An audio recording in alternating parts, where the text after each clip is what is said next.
Welcome everybody. So today's topic is AAC support in Rett syndrome, a family's journey. So the family that I am going to be highlighting is a parent who has shared their journey in supporting their daughter, a 7-year-old daughter with Rett syndrome. So Dr. Preeti DS is a parent to a child with Rett syndrome. She is a gynecologist by profession, but they live in Germany. They have been in India. Now, at present, they are in Germany supporting their daughter. So through their journey, I would like to highlight some key aspects of supporting a child with complex communication needs. Right. So Dr. Preeti is not able to join us today live, but we have a recording of all the questions and answers, the answers that she has provided. And she's also provided some videos and pictures. And I'm sure it's going to be quite educative and informative. So I am Anjana Satyabodha. I'm a speech language pathologist and founder of Subodha. So let's dive into the topic.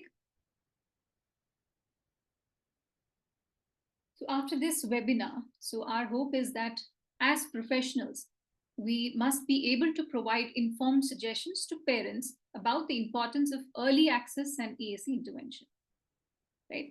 Even for children with complex communication needs.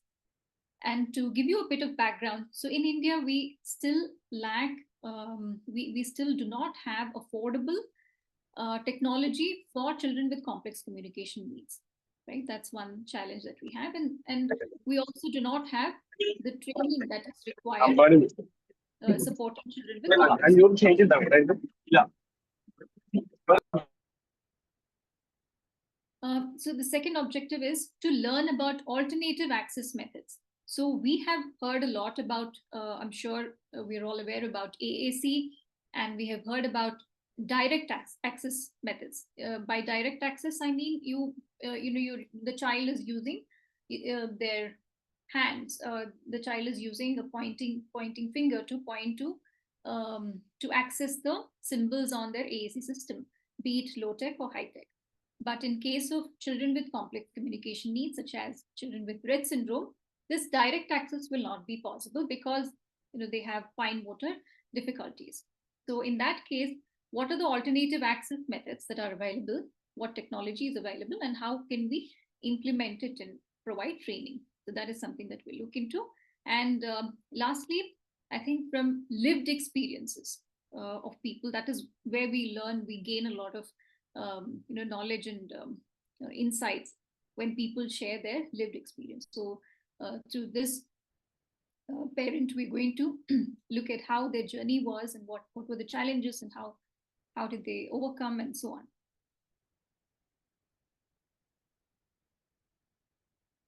So before we get into those aspects, let's take a look at Rett syndrome. What is Rett syndrome? What are the features of Rett syndrome? October is also Rett Syndrome Awareness Month. October is also Rett Syndrome Awareness Month. So a little bit of spotlight. That's why I wanted to highlight Rett syndrome particularly in this presentation. So Rett syndrome is a rare genetic and neurological disorder that primarily affects girls and is caused by mutations in a particular gene on the X chromosome. It typically manifests in early childhood. So there is a period of normal development, and then the regression happens from 6 months to 18 months. So the typical features of Rett syndrome are, the features are loss of motor, speech, and hand use skills, gait issues. We see severe communication challenges as a result of these challenges, cognitive impairment, seizures, breathing irregularities, slowed growth, scoliosis, sleep disturbances. So children with Rett syndrome do face a lot of health medical challenges. And for us professionals who support communication, so the hand function is very limited in children with Rett syndrome, which means that again they are not able to point and use their hands and to navigate the AAC system. There is presence of apraxia, which affects most body movements. and majority of them remain non-speaking or non-verbal. They do not develop functional spoken language skills. But the good news is that their eye gaze is known to be quite good. Which again, it's a strong indicator for potential for communication. So early intervention with AAC can assist in development of communication and cognitive skills and improve quality of life for children with Rett syndrome. So it's a very, very important aspect provide intervention, early intervention, and access to alternative access to communication. So let's begin with some happy pictures. Right. So this is Leah. She's a 7-year-old girl, and this is a family, father and mother. And through these pictures, we can see how their communication systems, be it the book or the high tech, they carry it everywhere, right? So, and the interesting thing, the very motivating thing here is that they have presumed potential, and they're trying to create equal opportunities for their daughter, despite the challenges.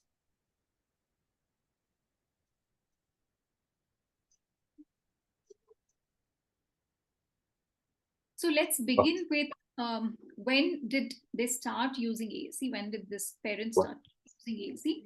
So I'll be playing the video. Please let me know if you're able to hear it well.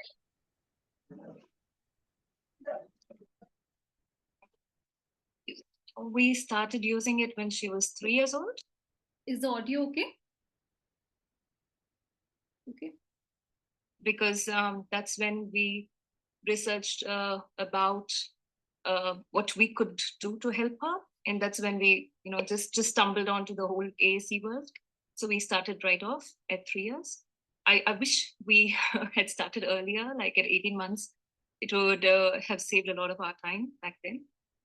So at the start, at the beginning, I had watched a video of on YouTube.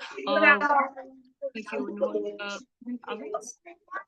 know she's just a mom of multiple children with multiple disabilities, and they use pod in their family. So that was the first video that I saw of her using alternative access pod communication system with Angela. And then I thought to myself, okay, this child is physically less, is much more limited physically and vision disabilities also, and she's able to communicate so beautifully. And then I thought, why can't Leah do the same, right? So that was one video that we stepped into. And obviously, Stephen Hawking, everybody knows him. So I was like, wait, this guy can't move a muscle, and he's still able to communicate so well. So there must be some way. So the people we asked, or the specialists that we asked, nobody knew about AAC. So we had to do a research all by ourselves and get in touch with people who were not in India back then. And yeah, so that's how we started with AAC. So the first thing we did was introduce yes and no cards. I just had a shiny green card to indicate a yes, and a shiny red card to indicate no. And Leah had different ways that she would indicate a yes or no, but there was not a solid single form of yes or no. So I could understand, because I used to observe her, that the others in the family, they had no idea if it's a yes or a no. So we started with these two cards saying that, okay, every time, Leah, you want to say yes, you just touch the green card. Every time it's a no, you touch the red card. And I used to respect every form of way that she would say yes or no. So if she's going to look away for a no, I would say, hey, you're looking away, it's a no. And I would touch the red card from her so that she understands that there are different ways that she can show. If somebody doesn't understand when she's looking away, she can touch the red card to indicate no to the person. So this was the very, very basic thing. And Leah picked up in a day. And I was like, hey, this is so cool. She picked up in a day, So that was good. So here I just want to highlight, the parent has adopted one of the best practices in AAC, which is multimodal communication. So acknowledging all modalities of communication that the child is, using to get the message across to the communication partner. So and she started early, 3 years, but she wished she started even earlier. But then the awareness and the access to professional guidance was lacking. And the thing that I want to highlight here is presuming potential. She shared how she looked at other people and kids with more complex needs using AAC and be able to communicate. So that really gives hope that it is possible. So, and she also explains how she just started with yes, no, and then how she kept modeling. So that is something that is the theme that is evident throughout, whatever she has shared. So we'll move on.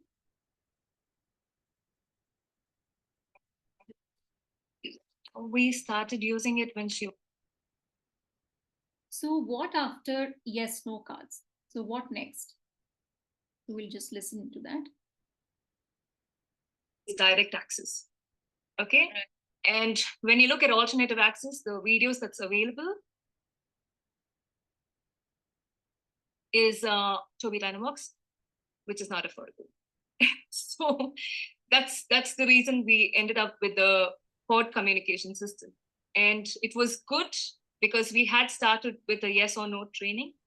So we did have the topic specific pages, and then we started introducing partner assisted scanning. So for her to understand the concept of partner assisted scanning, I can't directly do it on the symbols.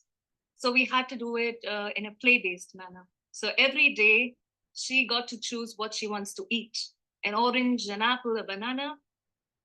3 different options she gets to choose. She got to choose everything from the clothes that she wears to what toy she wants to play. So we started introducing multiple options. So by options, I don't mean showing her the options physically. I mean, of course, that is one. But what do you do when you don't physically have something? So that's when partner assisted scanning came super handy. So I would ask her, do you want to play now? Do you want to read a book? Do you want to go for a bath? And then repeat the same thing in the same sequence, really slow, so she's able to process it in the same sequence. And once she's understood the 3 options, give her each option in the same sequence, one after the other, and wait for her to say yes or no.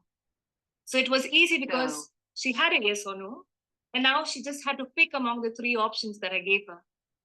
The time she says no for all the 3 options, okay, I go ahead and give her more options. So slowly she got used to making her own choices and picking up choices from partner assisted scanning, which I think it really changed a lot from there, because that was the start for her to use the pod communication book. Otherwise, it's just tap, tap, tap. I want to say something. And I have no idea what she wants to say. So the yes or no, did she indicate using the cards? Yes or no was indicated using the cards. And once she was proficient with the cards, we made these tiny, like matchstick box kind of size yes or no symbols. And I would help her to move her head. She doesn't have the motor plan to move her head, nod her head up and down. She still doesn't. So we tried that for almost a year, but she can look away like that to say no. But when she has to move her head up and down, she still finds it difficult. So now, over time, she looks away for a no, and she just touches my hand for a yes. So we don't have cards. I don't have, even if I don't have anything, I can still communicate with her. She can touch my hand if it's a yes, and she can look away if it's a no. If I am busy and my hands are busy and I'm far away from her, I just tell her, Leah, look at me for a yes, look away for a no. And then when she looks at me, I know it's a yes. So these are strategies, because we're not always free. We're not always having these equipments. So we need to find useful strategies to have handy at all times. So which includes gestures. Exactly. So I think that was, I mean, she did develop a point occasionally because she kept seeing us pointing, and she was very eager about the symbols, and she kind of started learning the meaning of the symbols, even though there wasn't communication from her side, you know, but the understanding of the symbols was there because we kept modeling it throughout the day. So that was a good thing. Though she could not point, there was something that was sinking in. So by the time we got the device, So here, it's evident that partner-assisted scanning is something that is available to all of us. So I think at present, if the parent is not able to afford a high-tech technology such as eye gaze system, when the hand functions are not very, not very feasible for direct access. So this might include children with cerebral palsy as well, where they are not able to point and access the symbols. So partner-assisted scanning is one way of accessing symbols and still providing an alternative mode of communication. So you go through the options one by one slowly, and the child needs to be given some way of indicating yes and no. So it could be either yes and no cards, or it could be a head nod or some body movement, or even an eye blink, something that is that it can be as subtle as that. So that is something that is available to all of us, and we can use that approach. So I also like the fact here that they kept providing language input to Leah, even when she did not have the whole the system yet, the eye gaze technology yet. They kept modeling to her, even though she could not access. They kept modeling, and they kept exposing her to symbols. So she started understanding symbols and in context, and the meaning in context, because of modeling, because they kept modeling. It's direct access. So now, what does the current AAC system look like for Leah? So we'll just take a look at that. She wants. So though we did start with pod communication system, like I said, we moved countries, and the system doesn't exist in the language that we speak here. It's there only in English. So it got a little more challenging for us. And then even when we were in India, 6 months after introducing the book, we got Tobii Dynavox, that is an eye-controlled computer, and the cheapest software, honestly. The cheapest software was TD Snap, and hence we have TD Snap. So we had, the moment we knew that there's some hope that we might get a device, we installed TD Snap on the iPad and started modeling on that as well. So we had the low tech, and then we had the iPad. She obviously could not still point to it, but we still modeled on both so that she gets used to the placement of the symbols and stuff like that. So when we got the Tobii Dynavox, she was able to automatically use it because the symbols meant something to her, and she was able to not fluently use it, but she would use it one or two words which made sense at that context. So we would be on our swing, and I would stop, and then she'd look at the Tobii and she'd say more. Good enough for me. So we would go ahead and swing more. So things like that. So even now we use TD Snap, but modified pages. We had help from Rett University to get our device. So we also had some sessions with them to get ourselves a little more trained and a little more informed on how to do things. So Courtney was really helpful from Rett University. Back then, we had a few meetings with her online. Leah would obviously never sit down because she was too young, but we spoke and learned a few things from them. So we have the modified page set, and presently it is extremely modified because it's only specially for Leah, because each page is both in English and in German. because in school she needs to communicate in German, at home she needs to communicate in English. And when we came here, we thought it would be too much because it's too many changes. The language system, everything would change.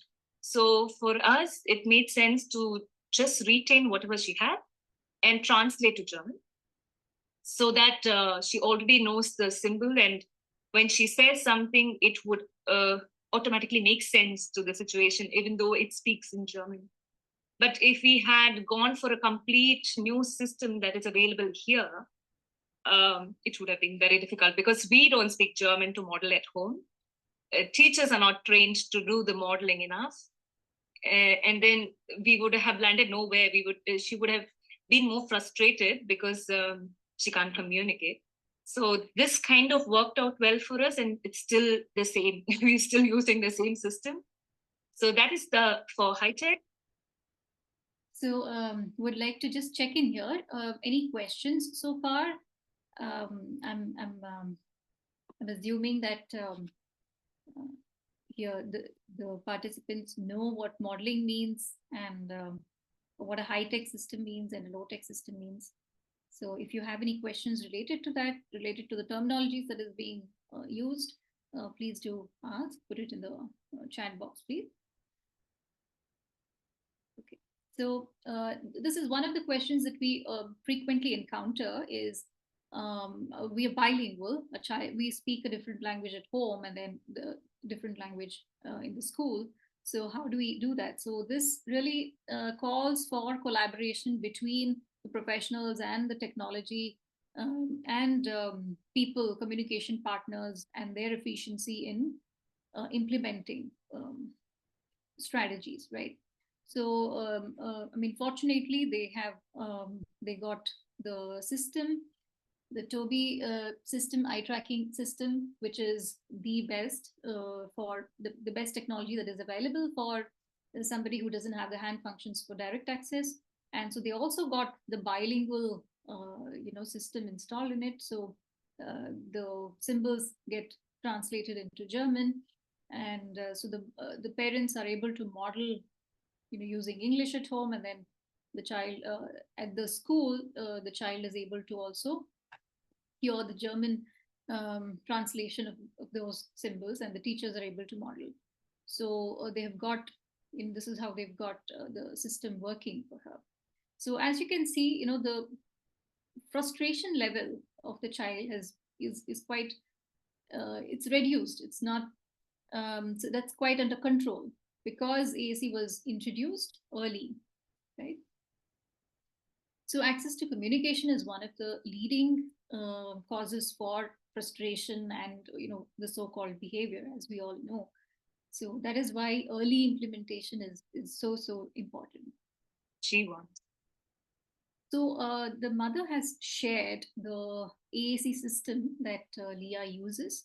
So we'll take a look at that, how the homepage looks and how, what are the symbols, what are the page sets they have. So we'll take a look at that. If you have any questions so far, so please do put it in the chat box. You can see it, right? So this is how our page set looks. I know many people keep asking us, why does she have so many symbols on a page? Even the special educator here in Germany is like, I think the system is not working for her. It's too many words. She's competently using it in English at home.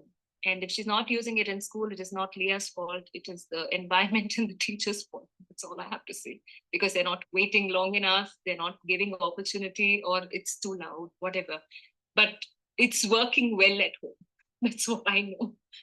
So we have a bigger page set because she's an eye gaze user, and she is able to look at each particular symbol with her eyes with ease. All right, it's not like she's having it difficult, and for an eye gaze user, it's very difficult to get to a word and to navigate. Okay, when you have fine motor skills, you can go click to 20 pages and get to a word.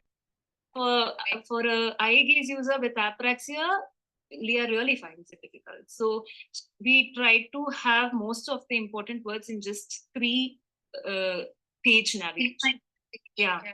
and which is achievable only with this. But if I go smaller than this, she is not able to use, because then it's too much words that she has to scan, and she's not able to pinpoint to a particular symbol with ease. So this is optimal. Yeah, this seems optimal for her. Yeah. 56 words per page. This is So here we have a page for describing words, and then for again bad descriptors, then for feelings, and then we have the page for describe. In that again we have different like positions, quantity, shape, size, color, pattern, texture. This has stayed in the same place from the beginning to now, so it's not like the place of it has changed. I find it funny because sometimes professionals, they try to, even in the big center that we went to when we started Yes or No, they said, why don't you change the cards, flip it and see, maybe she's just touching it by mistake, to test if she's able to understand. And she did correct herself and pick the other thing, but the thing is, don't do it. Why don't you believe your child? If they're picking something, believe it. So this is another key aspect, right? So we always talk about when it comes to AAC, the symbols need to be in their places. We should not be changing the places unless it is, there's a strong reason to do so.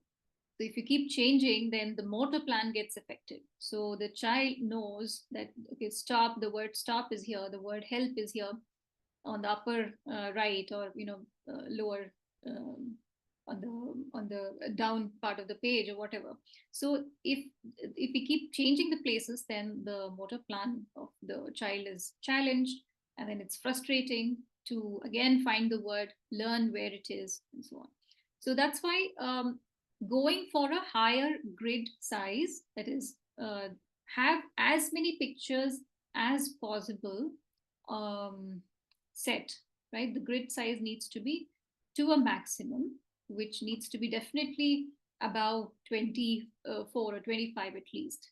And the recommended is usually 40, between anything between 40 to 70. That's the possibility. So anyway, that is again assessed, that needs to be assessed by a professional as to how many pictures per screen can the child see and touch. So we are going to decide the picture per screen, the grid size, based on that assessment, right? Like this mother said, for her, this is optimum. Say, I think this is 56 pictures per screen. This is optimum for her. Going, adding more is not helping her, but she's competent enough to use these many. So this is one of the things that we really get stuck at. We think we can start with just maybe we'll start with some 15 pictures per screen and then go on adding. But again, the place of symbols are changing whenever we add more words. So that's why we always recommend, it's best practice to recommend higher grid size, the maximum that the child can see and touch. You can see it, right?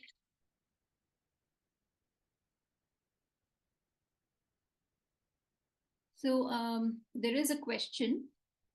What was the program used? Didn't catch it. Toby. Yeah. So Toby Dynavox is the system being used. Do you have a contact for assistive technologist from Toby? Yeah. So I can pass on, I mean, the details. But I think there is somebody called Kunal. I do not have a personal contact, but I've heard, and I can pass on if you really require later on. Okay, so continuing to look into Leah's AAC system. Now, there are some interesting things that the parent has added, and would like to. So we have our own pictures here and there, which we have put up. Unless we model it, it doesn't make sense to Leah, but when we have the food, we model it so she knows, and so she can ask later at a different time. And then we have places, and then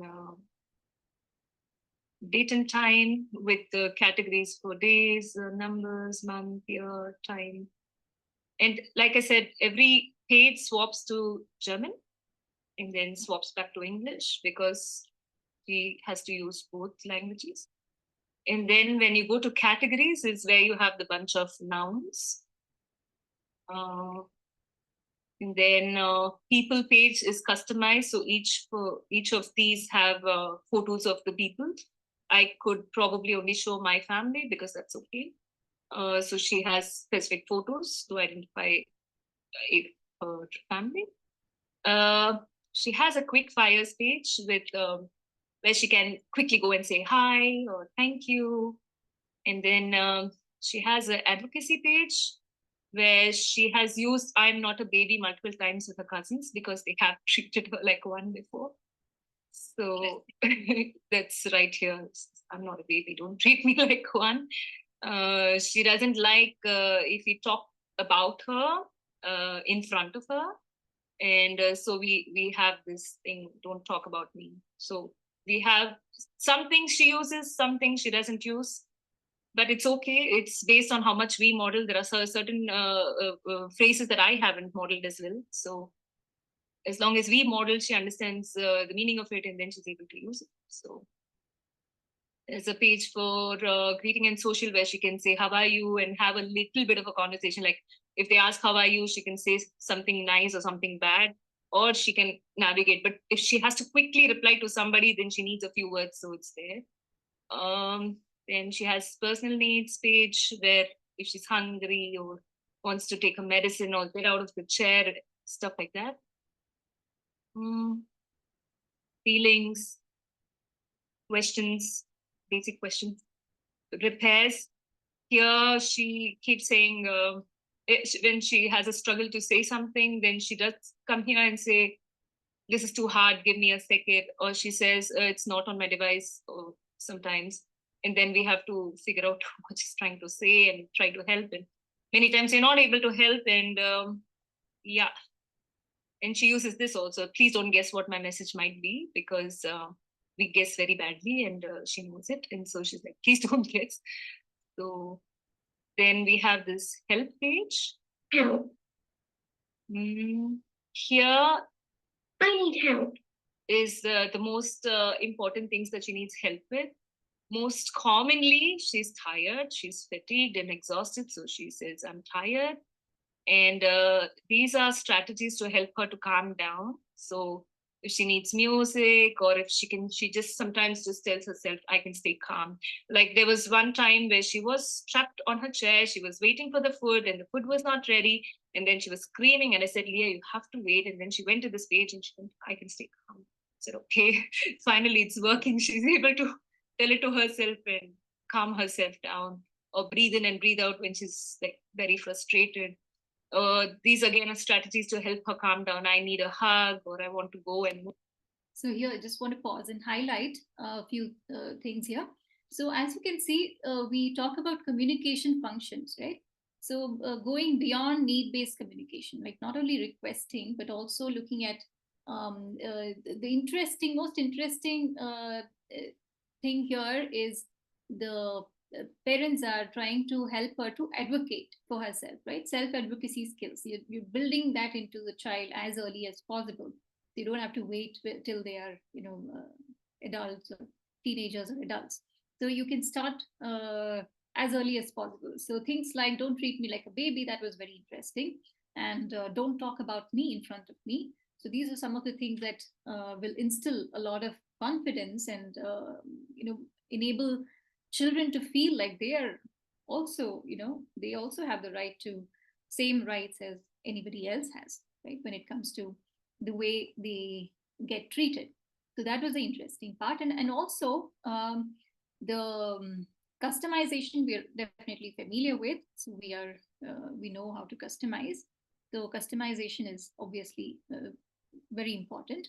And so as we know, Rett syndrome or any other medical complications, children who have seizures and even other complex medical challenges, so communicating that becomes quite a challenge, because when there are medical challenges, when there are health issues, the child, you need to know, the parent needs to know what is going on, and that needs to be communicated so that proper timely help and intervention is being provided, so we don't end up giving the wrong medicine or doing the wrong thing for the child, and so on.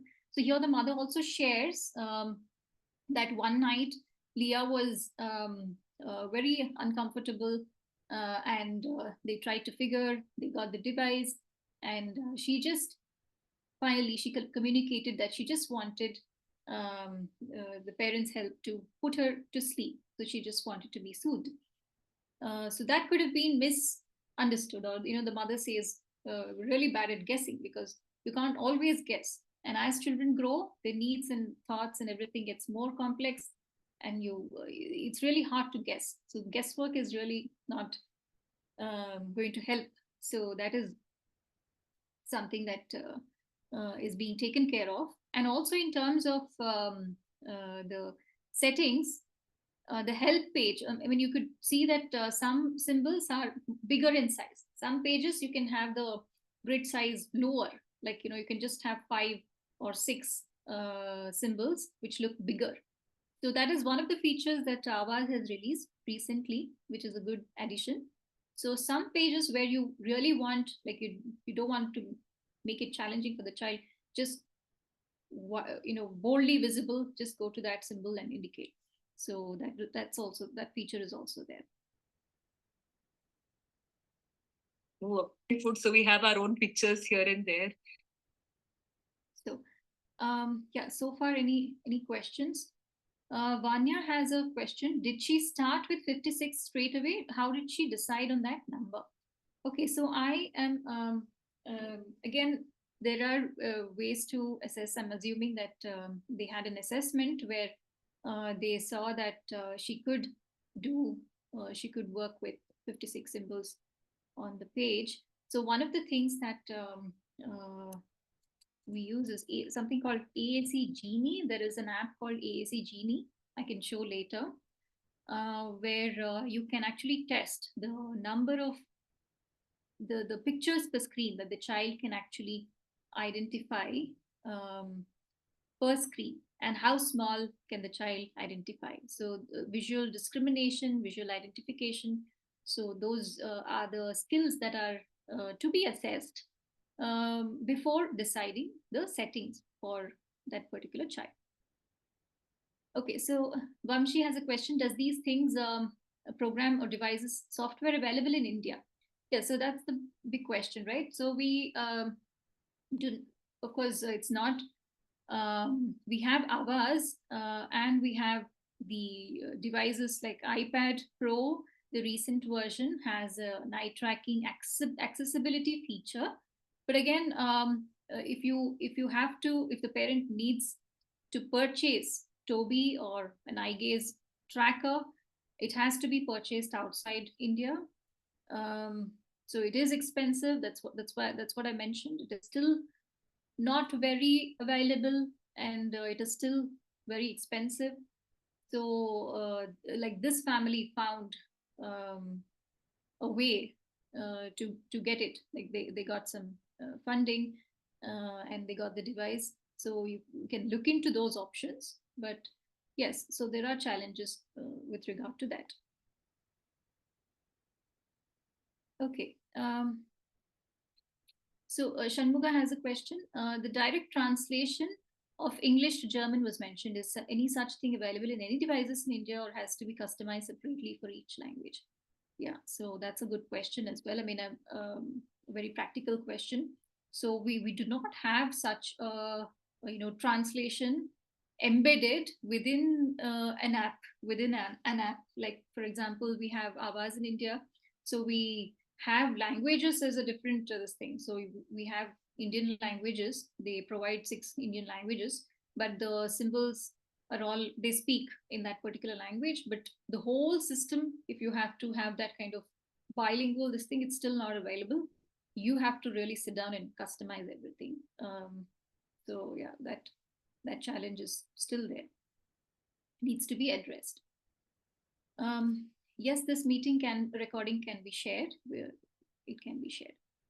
Vanya has a question. Does Leah have a low-tech system in addition to the system? How does she access? Yeah, that's a good question. So we'll look at the multimodal communication system, and this is really a very good thing to take notice of, how every child requires multimodal communication. I think the parent has beautifully explained why they need high tech, why they still need a low tech, why they still depend on and acknowledge non-verbal communication. So we can listen to this.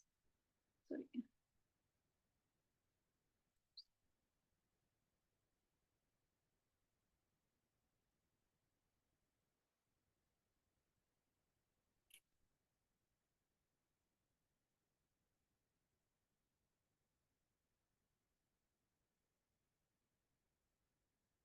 One second, let me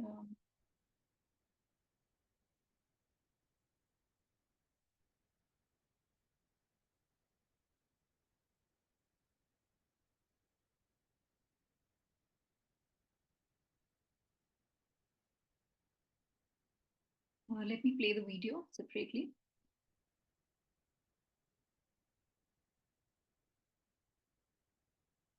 When people sit during eating, it's not always that you're talking about the food. You would talk about your day, you would talk about the plans after you eat, you will talk about your feelings. So though we have a mealtime page, in all honesty, we go there and we say, okay, let's eat, and then we're out of the page. And we're all over the device because we talk about how her day was, then we talk about anything and everything. Or if her dad's cooking and she wants to say, hurry up, I'm still hungry, it's not on the mealtime page. She has to get out of the page. So though we initially made these topic specific pages so it's easy to model, in all honesty, we don't use it. It's there. But we are all over the system, all over the place, modeling from everywhere, because the words that we need are not all. So here she talks about we sometimes we give away some topic page and then ask the parent to model, right? So for bubbles activity, this is a page, and so go ahead and model these words. So bath time, we provide something, and then for every routine you can your routine based modeling, so you can actually provide something and you can have. But so this is interesting that the parent says that topic wise, that kind of modeling, so she ran out of words, so she needed more language. So there are no more words to model on that particular page. So how many times can you just go on saying yummy or yucky or eat or like, words like that? So you're already done modeling. You need more language to model. So I think that was really interesting. So going back to yeah, so going back to multimodal communication, having some problem with this video.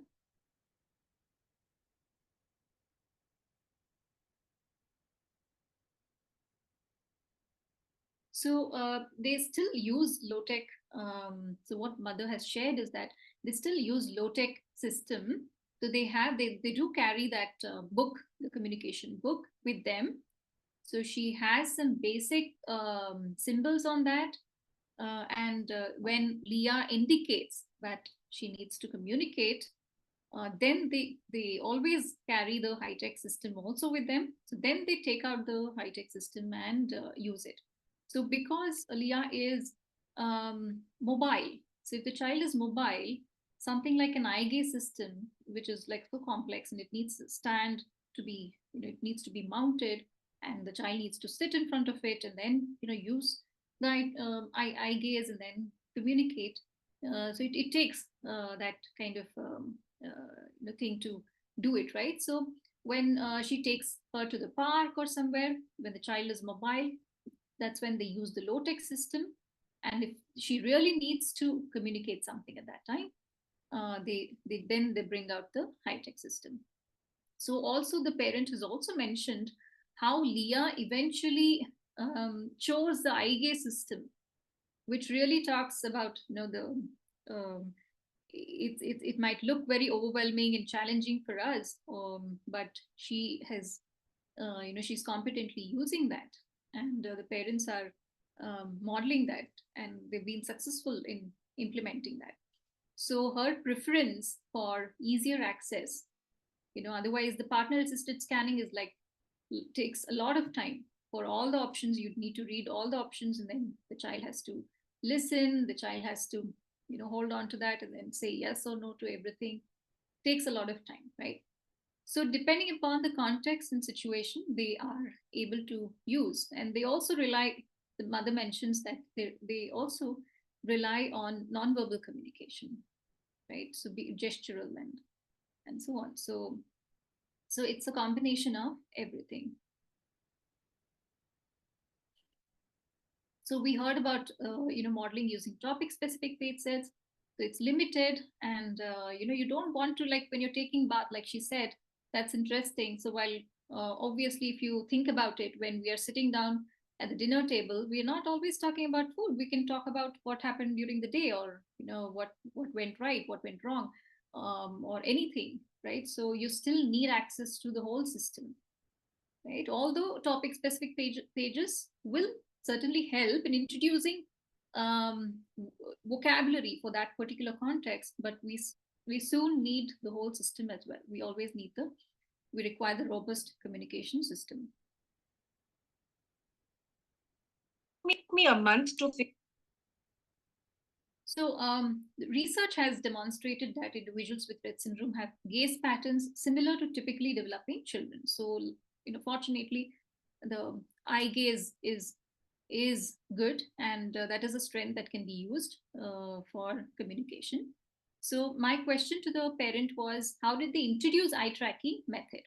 So again, we do not have training as professionals. We do not have enough training in this technology because the technology is not available, and we do not have many takers of this technology, right? But I think this should change, and we need to think about how we can cater to children with complex communication needs as well, with whatever technology is possible. So my question was, how did they introduce eye tracking method, right? So what I have heard is that there are games that the child is introduced to in the beginning. So it's not like you open the communication system and then start telling the child, okay, go from this column, this, and then use your eye gaze.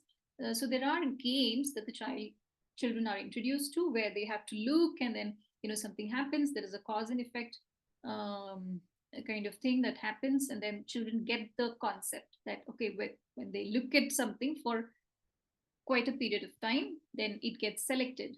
So here the parent talks about how they introduced eye gaze system. He just couriered everything to us and we had to do it by ourselves. So we had some basic games, but the reason for using the games was for her to get used to tracking the movement, or for her to get used to understanding that she has to look at it for so long for it to get selected. Okay, so there's like basically how it works is she has to look at a particular symbol for a period of time for it to be selected. But if she's just going to glance at it, then it's not going to get selected. So for her to understand this concept, we had some games. And obviously she's 3 years old and she likes games. So we're like, yeah, sure, go ahead, play some games and have some fun. But we never got stuck with it. We introduced the games to help with her eye movement. And she had difficulty looking at the left corner of the screen.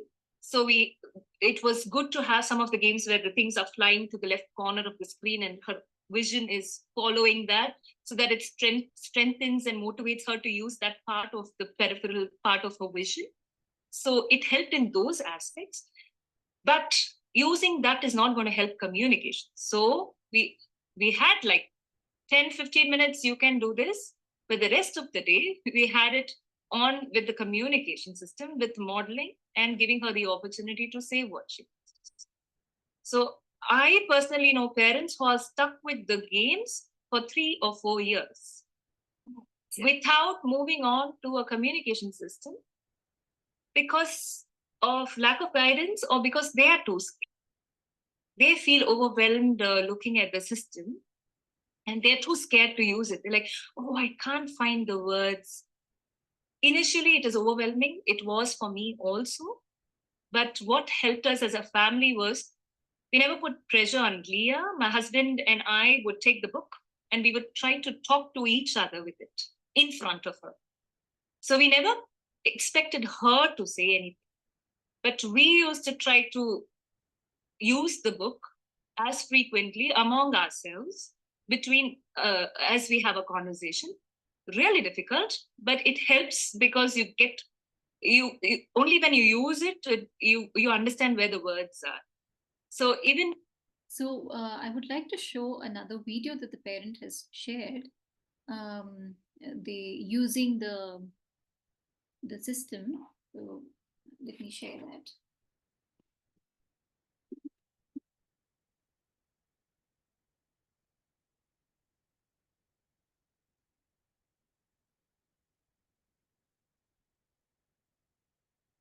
Hope you're able to see this.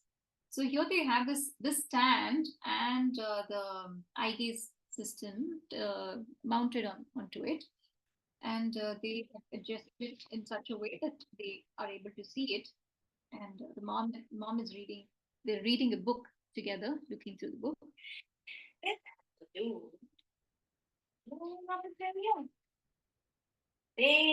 and red and round, and Pip liked it very much indeed.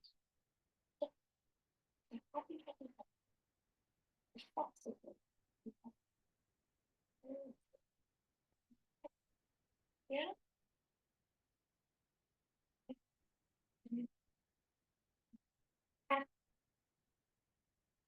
Here we had category toys, 15, put in more toys. What did we have? Dashboard. Dashboard. Let's see. Oops, you're wrong. You want to try again? So the child is using her eye gaze and saying something. Yeah, you're looking at it. Balloon. Balloon. We had a really, really, really, stay here, big one.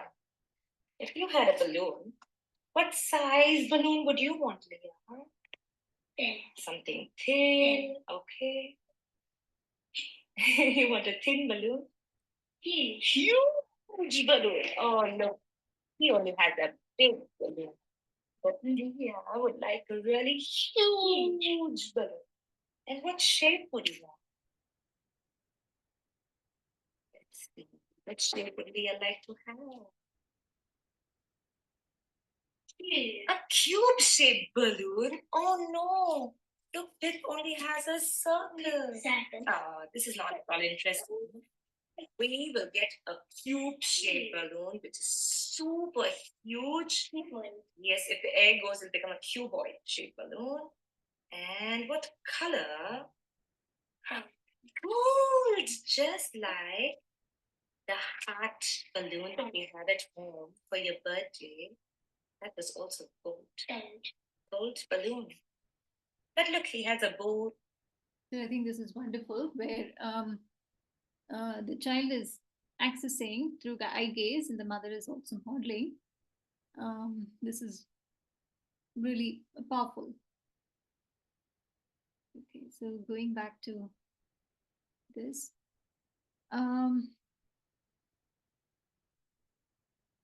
All right, so I have got a little more about literacy, how the parent introduced literacy, and then we'll take a look at another video, and then we'll have a discussion. So, so my question to the parent was, how did you introduce literacy? Oh, again, COVID, you're sitting at home, you need to entertain your child. Okay, and there were multiple things that we had to do at home because therapies are gone. So you have occupational, physical, speech, everything. But then she was very much into books. She always loved it. So we used to read to her, and once we had the Toby, we used to model. So I used to read the book and then model the same thing on the device, and then ask her questions on what do you think is going to happen to the story, or and then she would answer with one or two words, and then I would confirm is that what she meant, and then we would read to the end of the story to see if that really happened. So basic things like that. And then started introducing alphabets. We had this really big alphabet card. Because she had visual disabilities, she could not see these tiny alphabet cards. So we had this really, really big alphabet cards. And it had a plain white background and only the main picture, which is really good for children with CDI because there's no background clutter. It's only one picture. Back then, I didn't know she had a visual processing issue. I just knew, okay, with Rett, you have some amount of visual processing issue, but she was not officially diagnosed with CDI. But that was her favorite alphabet book, flashcards. So we started introducing alphabets via those flashcards. And then again, thanks to COVID, there was a lot of information on how to start literacy for our children. Learned a lot during that process. And then slowly started phonetics with her. So started teaching her the sounds because she just needs to hear. It's okay if she's not able to speak, but she needs to hear and she needs to learn to code and encode in her brain to be able to read. So for us, it didn't matter that she can't speak as long as she's learning everything in her brain. So we started doing basic activities like just alphabets and phonics back then at 3.5. And I think at 4 years of age, Kate had started her, Kate Earn, she started her AAC groups online. So yeah, so we just joined that so that we get more ideas on what we really have to do. And it was good because in that online meetings, Leah got to see other children using devices, got to see, she was motivated by looking at them. She never really participated that much back then because, see, it is challenging. She has to use her eyes to look at what is happening, and she has to use her eyes to answer something. And the time gap that is required for Leah is much longer than other children. So by the time other children would have answered, Leah is still in the time of processing. It was challenging, but she really enjoyed it because maybe because of the music or because she got to see other children and yeah. So here I would like to share a video where she's working on literacy.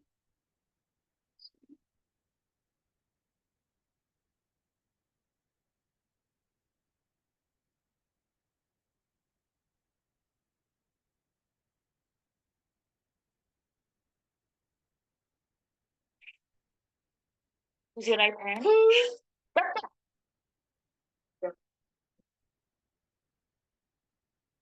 You're looking at the right answer, but use your right hand so I know for sure.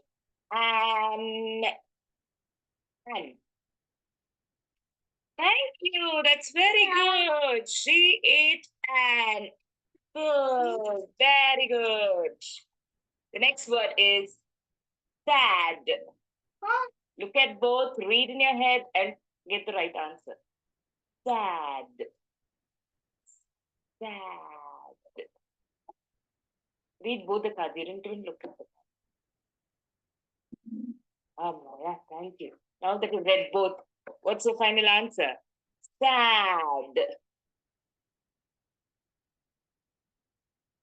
Daddy feels sad today. Sad. Which card is your answer? You can't touch both. You have to use your right hand and pick the right answer. Sad. I'm waiting for you. Thank you very much. Sad. Okay. I'm going to give you a difficult one now. Are you ready? Are you ready? Yes. The word is job. Job. You have to read both and then only touch. Job.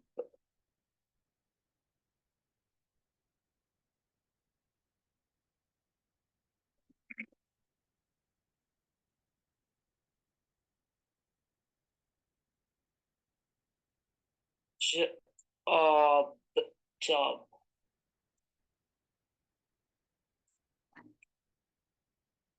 Waiting for your eyes to look at the words and not be distracted. Job.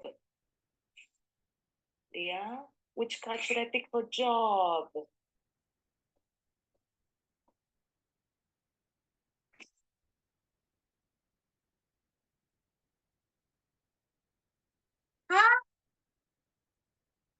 If you need my help, you can look at me. If you need my help, look at my face so I can help you. Yeah. Oh, good. Thank you. So you didn't need help, you needed time for your body. Yeah. So here, we always, especially when a child has apraxia, we need to give them more time, processing time, right? But we do not know, in when there is that long pause, we do not know whether the child is needing help, more, support, and do we have to prompt or do we have to just wait? So that is something we learn with the child, right? So working with the child. So here the mother has shared that she needs a lot of time to answer. And meanwhile, if we repeat the question or we try to prompt, then the whole that process is disturbed. So that is something that is evident here. Okay.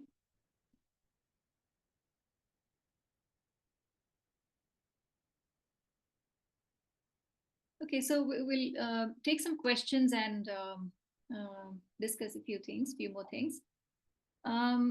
So there is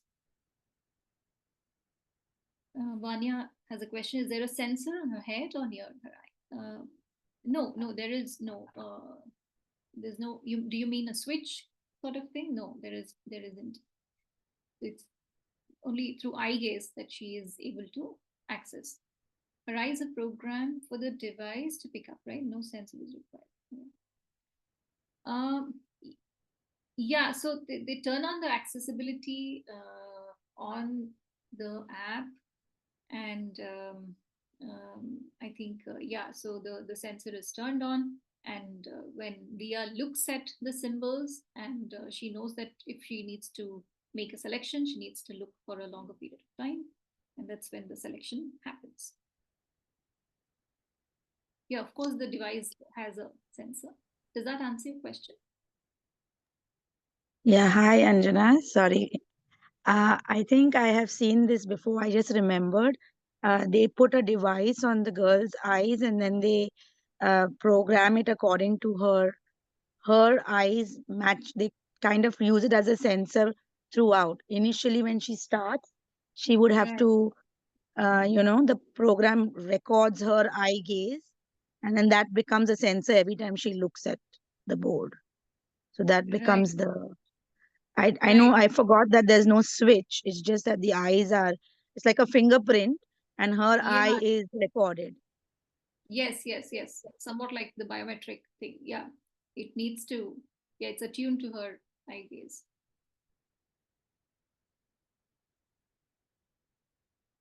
So, any questions or comments? So, would really like you all to leave any comment about something that you really admire about. If you have something that you would like to share, any message that you would like to pass on to this parent who has shared so much. In fact, she's shared a little more as well, but because of time constraints, not able to share everything. So if you want to leave any message that I can pass on to her or any questions related to this, she's happy to help and spread awareness about this. Um, yes, I think the sheer courage and not giving into. Of course, it's very overwhelming when there are so many challenges, and uh, in fact, the mother, I think, is still very often needs to has medical things, emergencies, and not emergencies but things to attend to. But yeah, so I think the sheer courage and determination that it's possible, this is possible for my daughter as well, so that is really amazing. Yeah, so not just beaten down by the challenges but also trying to rise to the occasion and use I mean, she's done a lot of self learning as well, because there's very little support in this area. Not all professionals are trained, or first of all, we do not have access to training, or have access to these things ourselves. So it's really important. I mean, difficult to support families. So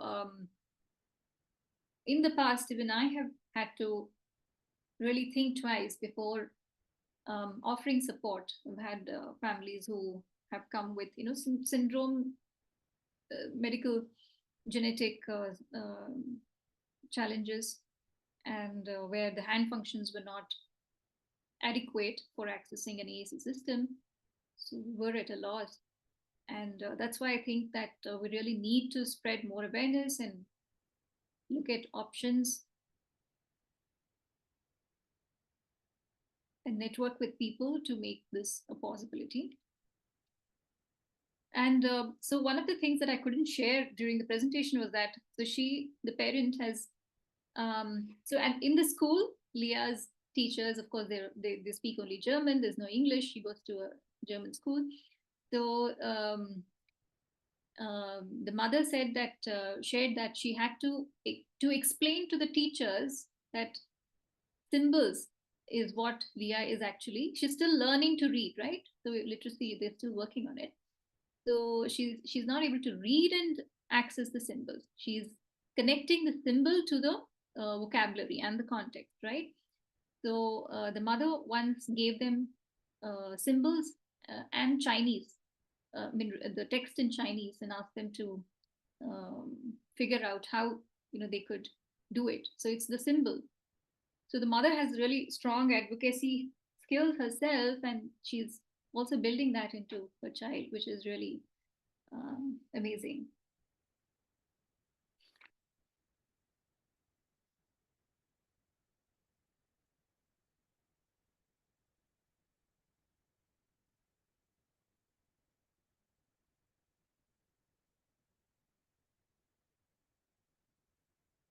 So thank you so much for your time and participation.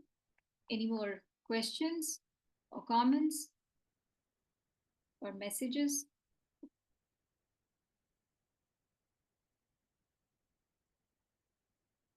Thank you for your messages. I will surely pass it on to the family.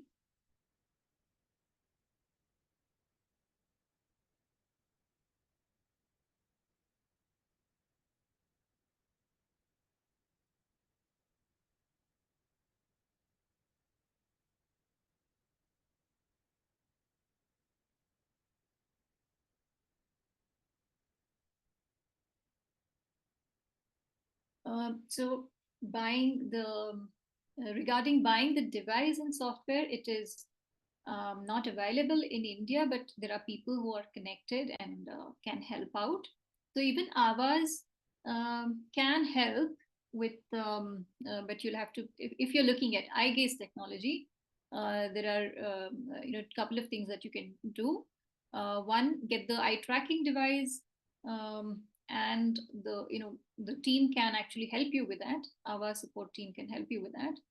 Or there is this accessibility feature that is being talked about. We do not yet completely know how that can be useful.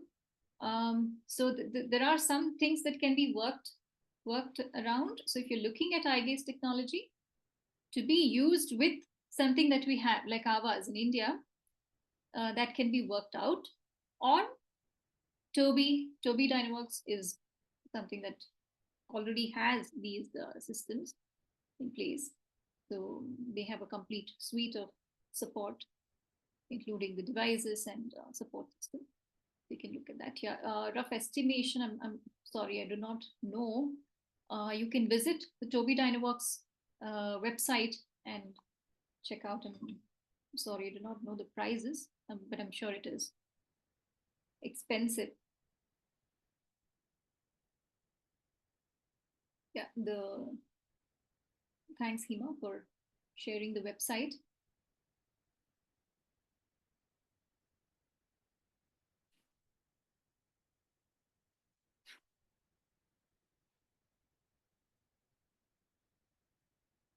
Okay, thank you all for your attention and participation. So thank you very much. And looking forward to doing more work and in this direction, in this aspect of reaching out and helping children with complex communication needs as well. So thank you all, and goodbye for now. Let me save the chat.